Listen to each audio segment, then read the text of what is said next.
si puissant qu'il est capable de rendre Dieu redevable vis-à-vis de toi, au point qu'il se sente comme dans l'obligation de t'accorder ton miracle en compensation de ton service pour lui. Qui m'a compris? Je vais reprendre. Alléluia.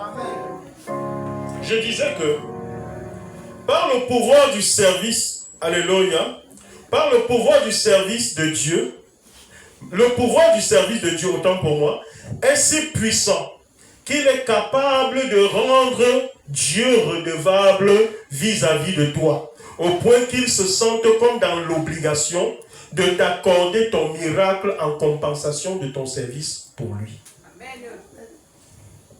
Amen. Seigneur, tu as promis. Et tes prières n'ont pas pu t'apporter réponse favorable à tes attentes vis-à-vis de Dieu, tu ferais mieux d'appliquer la recette du service pour obtenir de lui ce que tes prières n'ont pas pu t'accorder. Dis Amen. Amen. Si tes prières n'ont pas pu t'accorder, ce n'est pas l'unique arme, n'est pas la prière. Il y a l'arme du service. Je sais. Je sais. Je sais avec ce que j'ai comme compétence, avec ce que j'ai comme ressources. Je sais avec ce que j'ai comme contact, avec ce que j'ai comme relation. Amen. Amen. Amen.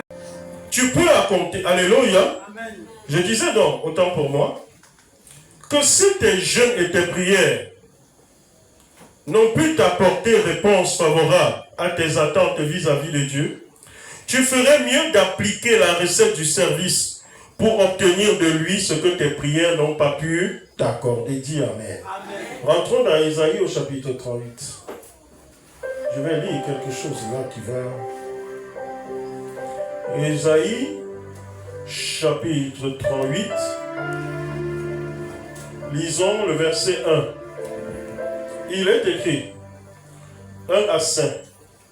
Je vais lire. En ces temps-là, Ézéchias fut malade à mort. Le prophète Ésaïe, fils d'Amoth, vint auprès de lui et lui dit, « Ainsi parle l'Éternel, donne tes ordres à ta maison, car tu vas mourir et tu ne vivras plus. » Amen. Quand un prophète vient te dire ça, alléluia, compris, tourna son visage contre le mur et il fit cette prière à l'Éternel. Ô Éternel, souviens-toi que j'ai marché devant ta face avec fidélité et intégrité de cœur et que j'ai fait ce qui est bien à tes yeux. Et Ézéchias répandit d'abondantes larmes. Puis la parole de l'Éternel fut adressée à Ésaïe, qui était lui déjà parti, en ces mots.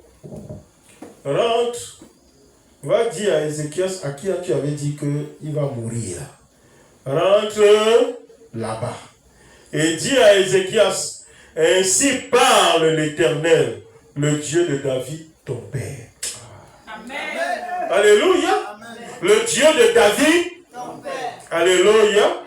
J'ai entendu ta prière. J'ai vu tes larmes. J'ajouterai à tes jours 15 années. Amen. Nous soulignons qu'il dit ici le Dieu de David, ton père.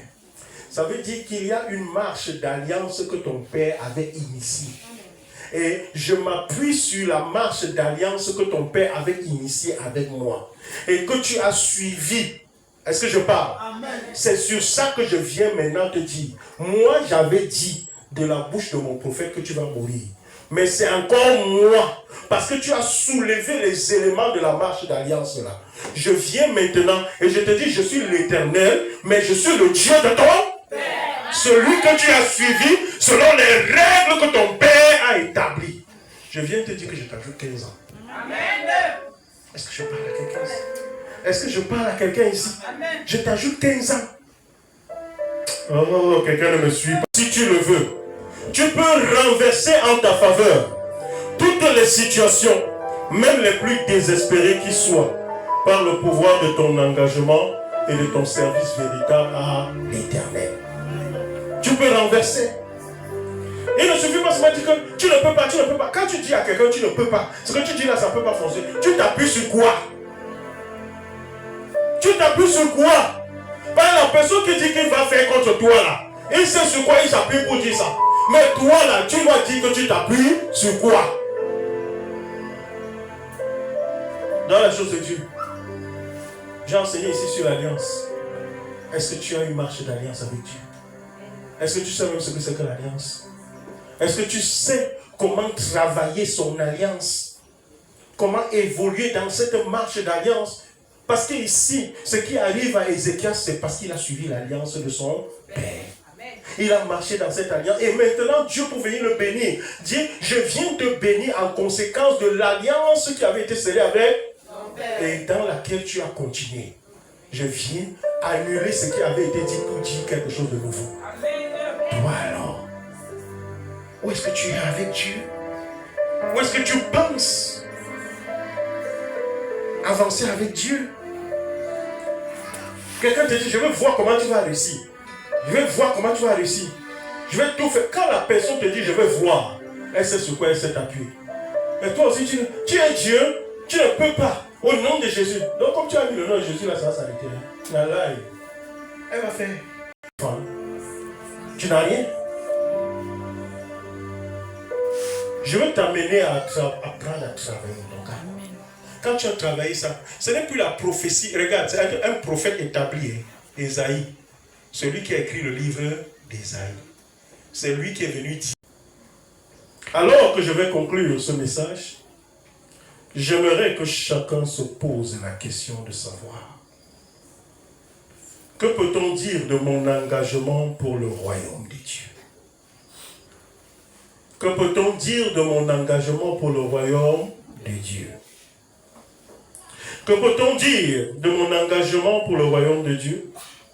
Pour qui ai-je déjà pris le temps de gêner? Pour qui est-ce que j'ai déjà eu? Parce que c'est aussi une autre forme d'engagement pour le royaume de Dieu. Pour qui est-ce que j'ai déjà eu à prendre le temps de gêner? C'est un service. Pour qui est-ce que j'ai déjà eu le temps de prendre le temps de prier à son insu et uniquement par compassion à ses souffrances? Amen. Alléluia. Amen. Est-ce que j'ai déjà pris le temps? À l'insu de la personne, je suis dans le jeûne. C'est aussi un service. Je jeûne pour telle personne. Amen. Parce que j'ai compassion de ses souffrances. Amen. La personne ne sait pas. Amen. Je ne lui dis même jamais. Amen. Mais je suis en train de jeûner pour elle. Amen. Je suis en train de prier pour elle. Et la personne ne connaît pas. C'est aussi un investissement. C'est aussi un service dans le royaume que je suis en train de faire pour quelqu'un. À qui? Chacun peut servir. Chacun peut servir avec ce qu'il a. Dans quel service? Pose-toi aussi la question. Dans quel service suis-je engagé dans l'église? Et est-ce que je le fais avec diligence et bienveillance? Pose-toi. Est-ce que je le fais avec diligence et bienveillance? Servir Dieu sans diligence, ce n'est pas servir Dieu. Servir Dieu sans bienveillance, ce n'est pas servir Dieu. Servir Dieu avec bienveillance, avec diligence. Dites Amen. Amen. Ce sont là les questions qui doivent t'animer et auxquelles tu dois apporter réponse si réellement tu veux accéder à une nouvelle phase dans les expériences de ta vie de foi en Dieu. Dis Amen. Amen. C'est donc quoi? Les questions.